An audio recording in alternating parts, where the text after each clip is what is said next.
दोस्तों नमस्कार। बिहिनिया संजय से मैं कौशल तिवारी। चुनावी राजनीति से दूर राहुल गांधी की भारत जोड़ो यात्रा को दक्षिण में जिस तरीके से जबरदस्त समर्थन मिला है, प्रतिसाद मिला है, क्या वह आने वाले दिनों में हिंदी भाषी राज्यों में जब यह यात्रा पहुंचेगी तो क्या उसी तरीके का प्रतिसाद मिलेगा? यह अहम सवाल इसलिए है क्योंकि 7 नवंबर को यह यात्रा महाराष्ट्र पहुंचने वाली है, जहां कांग्रेस नित सरकार थी, लेकिन शिवसेना में विभाजन के बाद भारतीय जनता पार्टी नित सरकार बन गई। इस समूचे यात्रा का ध्येय भी वर्तमान सत्ता के राजनीति को लेकर है। वर्तमान सत्ता की राजनीति को लेकर कहा जा रहा है, खुलेआम आरोप लगाए जा रहे हैं, तथ्य भी मिल रहे हैं कि यह सत्ता धर्म के नाम पर इस देश को बांटकर सत्ता अपने अनुकूल करने की रणनीति पर लगातार चल रही है और उसमें सफल भी हुई है। इस सत्ता ने इस दौर में खरीद फरोख्त की राजनीति को हवा दी। इस सत्ता ने यानी मोदी सरकार ने चुनाव हारने के बाद भी सरकार बना लेने की नई रणनीति पर काम किया, यानी जनता ने चुनाव हरा दिया तब भी वह ठसक के साथ सरकार बना ली। मोदी सरकार पर यह भी आरोप है कि उसने मीडिया संस्थानों को अपने काबू में कर लिया है और विपक्ष की आवाज दबाई जाती है। इस मोदी सरकार पर यह भी आरोप लगे कि उन्होंने विपक्ष या विरोध के स्वर को कुचलने के लिए संवैधानिक संस्थानों का दुरुपयोग किया। इस दौर में संवैधानिक संस्थान भी पंगु बनकर रह गई। ऐसी विषम परिस्थितियों में जब देश की हालत खराब है आर्थिक रूप से, हर मोर्चे पर मोदी सरकार विफल है, महंगाई चरम पर पहुंच गई है, जिसकी प्रमुख वजह जीएसटी और पेट्रोल डीजल पर मनमाना टैक्स, बेरोजगारी चरम पर है और इन तमाम परिस्थितियों के बाद भी सत्ता हिंदुत्व का खेल खेलकर, विभाजन की राजनीति कर कर सत्ता तो हासिल कर ले रही है, लेकिन इस देश की हालत लगातार खराब होते जा रही है और लोगों का तो यहां तक कहना है कि बर्बादी की कगार पर पहुंचा दिया गया है। इन तमाम परिस्थितियों को लेकर ही राहुल गांधी या कांग्रेस ने पदयात्रा शुरू की थी।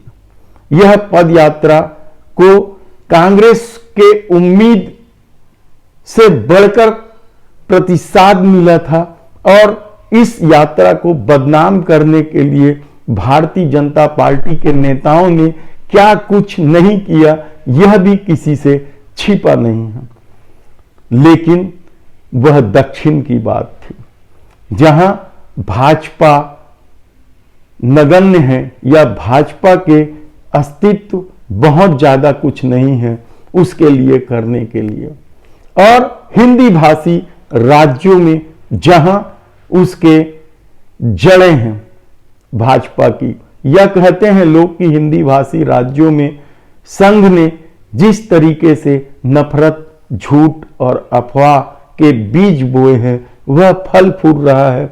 और ऐसी परिस्थिति में जब 7 नवंबर को यह यात्रा महाराष्ट्र पहुंचेगी तब क्या असली परीक्षा राहुल गांधी की शुरू होगी? यकीनन, क्योंकि यहीं से शुरू होगा। महाराष्ट्र, मध्य प्रदेश, राजस्थान होते यह यात्रा कश्मीर तक जाएगी, लेकिन इसके पहले उसे महाराष्ट्र जाना है, जहां शिंदे की सरकार है, उस शिंदे की जो अपने को शिव सैनिक कहते हुए उद्धव ठाकरे से बगावत करके भाजपा के साथ मिलकर सरकार बनाई। उस शिंदे पर कई तरह के आरोप है और उस शिंदे के रहते, देवेंद्र फडणवीस के रहते महाराष्ट्र की कई परियोजनाएं ठसक के साथ गुजरात चली जाती है। और इन तमाम परिस्थितियों के बीच जब यह यात्रा पहुंचेगी, हालांकि शरद पवार ने कह दिया है कि हम भारत जोड़ो यात्रा का समर्थन करेंगे, उनका स्वागत करेंगे, लेकिन सबसे इतर महत्वपूर्ण बात तो यह है कि महाराष्ट्र आरएसएस की जड़ें हैं, मुख्यालय है, वहीं से सारा खेल संचालित होता है। और वहां जब यात्रा पहुंचेगी तो क्या राहुल गांधी के लिए दक्षिण की तरह लोग टूट पड़ेंगे, देखना होगा, क्योंकि इस पर कुछ भी कहना अभी जल्दबाजी है। क्योंकि हिंदी भाषी राज्यों में जिस तरीके से भाजपा की पैठ है या हिंदुत्व को लेकर जिस तरीके से परसेप्शन गढ़ा गया है या मुसलमानों को लेकर जिस तरीके का परसेप्शन गढ़ा गया है और कांग्रेस पार्टी को मुसलमान समर्थक या यहां तक आरोप लगे नेहरू जी से लेकर राहुल गांधी तक मुसलमान परस्त होने के, वैसी परिस्थिति में जब यह यात्रा महाराष्ट्र पहुंचेगी तो क्या आम आदमी उस तरीके से सामने आएगा? यह पहला सवाल है। दूसरा सवाल यह है कि महंगाई और बेरोजगारी से त्रस्त जनता क्या हिंदुत्व की चाशनी में परोसे गए रसगुल्ले से इतर कांग्रेस की तरफ बढ़ेंगे? यह एक महत्वपूर्ण सवाल है। और जब राहुल गांधी खुले आम भारतीय जनता पार्टी और आरएसएस पर हमला करते हैं, झूठ, नफरत और अफवाह की राजनीति को लेकर सीधे सीधे प्रहार करते हैं, संघ के संस्कार और संघ के कार्य पद्धति को लेकर जब सीधे प्रहार करते हैं, और यह यात्रा जब महाराष्ट्र पहुंचेगी तो क्या कुछ खेल होगा? इस यात्रा को बदनाम करने के लिए क्या कुछ रणनीति नहीं बनाई जाएगी? क्योंकि इन्हीं राज्यों में भाजपा की पैठ है। और ऐसी परिस्थितियों में जब सत्ता मनमानी पर उतारू है, संवैधानिक संस्थाएं पंगु हो चुकी हैं और सब कुछ अपने में समेट लेने के लिए पूंजी को महत्वपूर्ण हथियार बना लिया गया है, उद्योगपतियों को कहकर विपक्ष को मिलने वाले चंदे की पाइपलाइन काट दी गई है, ऐसी परिस्थिति में जब राहुल गांधी महाराष्ट्र पहुंचेंगे तो क्या होगा? इससे भी इतर सत्ता की मनमानी को लेकर कितने ही सवाल उठते रहे। पेट्रोल डीजल में खून निचोड़ने वाला टैक्स को लेकर कितने ही सवाल उठे हैं, लेकिन मोदी सरकार अपनी मर्जी से चलती है। बेरोजगारी के आंकड़े भी कम चौंकाने वाले नहीं हैं। ग्लोबल इंडेक्स में भारत की स्थिति हर क्षेत्र में लगातार गिरती चली जा रही है और ठसक यह है कि वह ट्रेनों के परिचालन को भी एक झटके में बंद कर देती है। रेलवे ने खुद कहा था कि अब कभी भी ट्रेनें बंद की जाएगी तो 15 दिन पहले यात्रियों को सूचना दी जाएगी, लेकिन कल ही रेलवे ने ठसक के साथ 44 ट्रेनें रद्द कर दी।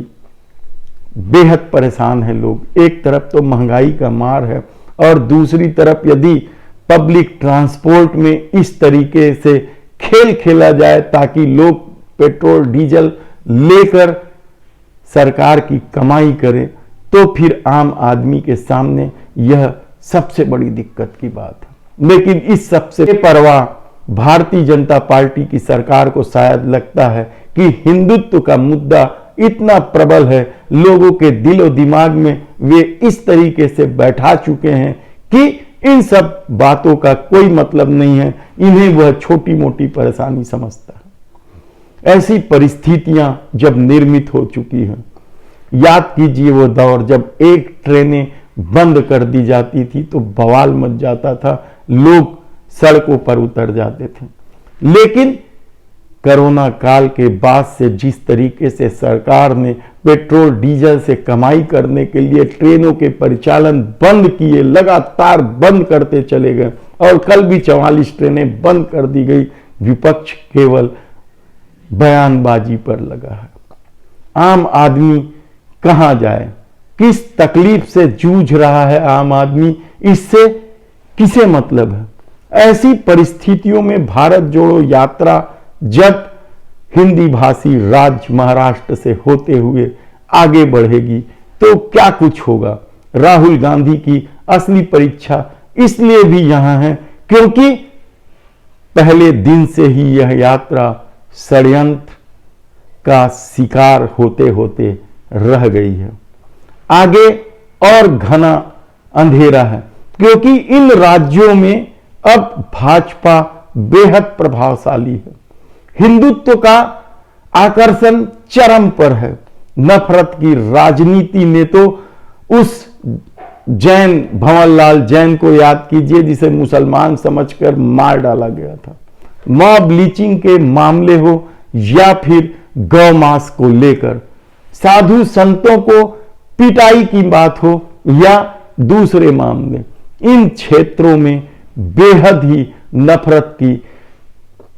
नफरत को आंधी की तर्ज पर ले जाने की कोशिश हुई है। और इन तमाम परिस्थितियों में यह यात्रा जब 7 नवंबर को महाराष्ट्र पहुंचेगी और वहां से पग पग आगे बढ़ेगी, तब देखना होगा कि इस यात्रा को बाधा करने वालों के प्रति क्या कुछ कांग्रेस का रवैया होगा। बाधा डालने वाले क्या कुछ षड्यंत्र करेंगे। इस यात्रा को बदनाम करने की क्या कुछ कोशिश होगी। इतने तमाम बातों के बीच यह यात्रा 7 नवंबर को महाराष्ट्र पहुंचेगी। देखिएगा क्या कुछ होता है। धन्यवाद।